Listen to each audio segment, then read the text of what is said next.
Havola salqin bo'lishi bilan shu salatdan shunaqa yegim kelaveradi. Ha, bu o'sha eng mashhur rus salati selyotka под шубой. Hozir uni sizlarga tez va oson usulda tayyorlashni o'rgataman. Ushbu salatdan yangi yilda zakazga tayyorlab, yaxshigina daromad qilib olishingiz ham mumkin. Birinchi navbatda hamma mahsulotlarni qaynatib olamiz. Piyozni esa kubik shaklda to'rab, unga suv, yablочный uksus, tuz va shakar solib marinovka qilib qo'yamiz yarim soatga.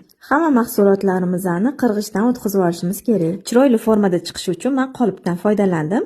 Kartoshkalarni solib, tuz sepib, mayonez solib, qoshiq bilan yaxshilab presslab chiqamiz. Ikkinchi sloyga sabzi solamiz, yana tuz sepamiz va mayonez solib, qoshiq yordamida yaxshilab presslab chiqamiz.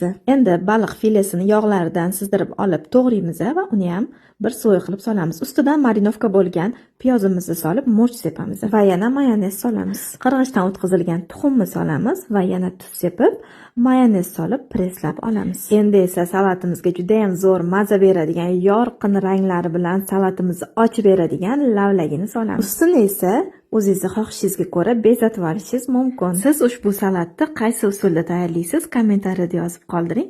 Mehnatimni qadrlash uchun hech bo'lmasa bitta like bosib ketishni unutmang. Videoni o'zingizga saqlab qo'ying va yaqinlaringiz bilan bo'lishing. Rahmat.